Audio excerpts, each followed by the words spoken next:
Lovely morning friends, आज आपके साथ एक रिसर्च बेस्ड कुछ फैक्ट शेयर करना चाह रहा हूं। इंसाइटफुल चीजें हैं, ध्यान से सुनिएगा। ये रिसर्च किया गया था 1950s में जॉन हॉपकिंस यूनिवर्सिटी में डॉक्टर कर्ट रिस्टर के द्वारा। ये एक्सपेरिमेंट्स जितने विवादास्पद थे उससे कहीं ज्यादा इनके जब रिजल्ट्स आए तो वो चौंकाने वाले थे। इस एक्सपेरिमेंट के बाद एक थ्योरी इजाद हुई जिसका नाम था theory of hope, biology of hope.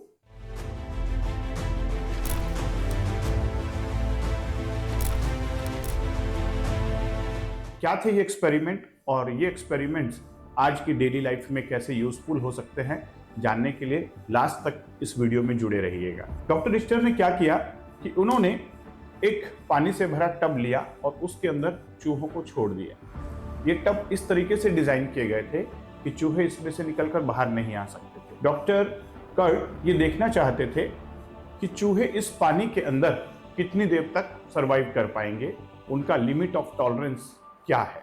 Scientist ने देखा कि जो चूहे थे 15 मिनट तक लगातार प्रयास करते रहे, स्विम करते रहे, बार बार उस पानी से बाहर आने की कोशिश करते रहे, लेकिन 15 मिनट के बाद इन चूहों ने हार मान ली। उन्होंने प्रयास करना छोड़ दिया और वो डूबने लगे। जैसे ही वो चूहे डूबने लगे, इमीडिएट साइंटिस्ट ने उन चूहों को वहां से बाहर निकाल दिया और निकालने के बाद उन्हें वापस सरवाइव करवाया गया। कुछ देर उन्हें रेस्ट दिया गया ताकि वो वापस फिर से नॉर्मल हो सके। ये पहला फेज था इस एक्सपेरिमेंट का। लेकिन सेकेंड राउंड में कुछ चौंकाने वाले फैक्ट्स निकल कर आए। सेकेंड राउंड में क्या किया गया, अब इन जो ये चूहे वापस सरवाइव कर गए थे और वापस रेस्ट लेने के बाद ये ठीक हो गए थे, इन्हें फिर से उसे पानी के टब में छोड़ दिया गया। डॉक्टर रिस्टर देखना चाहते थे कि ये कितनी देर तक अब दोबारा से उसमें प्रयास करेंगे बाहर निकलने का। उन्हें लगा था शायद फिर से वो 15 मिनट तक फिर हाथ पैर मारेंगे। 15 मिनट बीत गए, उसके बाद समय बीतता गया, लेकिन ये चूहे लगातार प्रयास करते रहे। इन्होंने हार नहीं मानी, ये बार बार स्विम करके बाहर आने की कोशिश कर रहे थे। आप क्या सोचते हैं, इन चूहों ने कितना देर प्रयास किया होगा उस टब से बाहर आने के लिए? 15 मिनट, 1 घंटा, 2 घंटा? नो, जो रिजल्ट्स थे वो चौंकाने वाले थे। 60 आवर्स, 60 घंटे तक, यानी करीब करीब 2.5 दिन तक ये चूहे प्रयास करते रहे कि वहां से स्विम करके उस टब से बाहर आ सके। और ये देखकर डॉक्टर रिस्टर खुद हैरान थे कि ऐसा कैसे हो गया। उन्होंने जो हाइपोथेसिस बनाया था, उनका सोचना था कि चूहे अब थक चुके हैं पहले से स्विम कर करके, तो अब तो ये और कम देर तक सरवाइव करने चाहिए और ये उतनी देर तक एफर्ट्स नहीं करेंगे। लेकिन 60 आवर्स का जो डाटा निकल कर आया, फिर इस रिसर्च का एक नया कंक्लूजन निकाला गया। जानना चाहेंगे क्या था कंक्लूजन?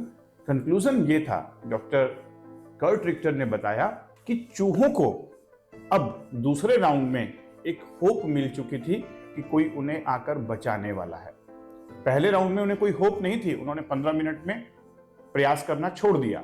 लेकिन जब दूसरे राउंड में उन्हें डाला गया तो उन्हें पता था कि कोई उन्हें आकर बचाएगा, और ये उनका साइकोलॉजिकल बिलीफ जो था, इसकी वजह से उनकी बॉडी की फिजियोलॉजी में चेंजेस आए।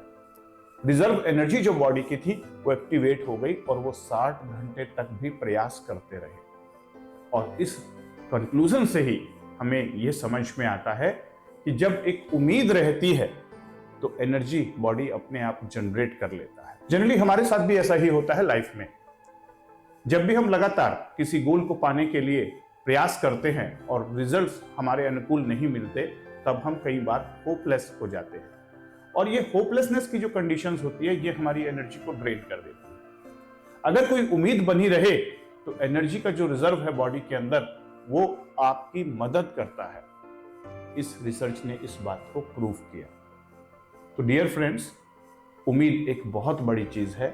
उम्मीद हमेशा हमें जिंदा रखनी चाहिए और उम्मीद पे ही दुनिया कायम है, ये हमने सबने सुना है। तो एक शायर ने उम्मीद के ऊपर बहुत बढ़िया बात कही है, सुनिएगा, गौर फरमाइएगा। जमीर जिंदा रख, कबीर जिंदा रख, सुल्तान भी बन जाए तो एक फकीर जिंदा रख, हौसले की तरकश में कोशिश का वो तीर जिंदा रख, हौसले की तरकश में कोशिश का वो तीर जिंदा रख। हार जाओ चाहे जिंदगी में सब कुछ, हार जाओ जिंदगी में चाहे सब कुछ, मगर फिर से जीत की उम्मीद जिंदा रख। Thank you very much.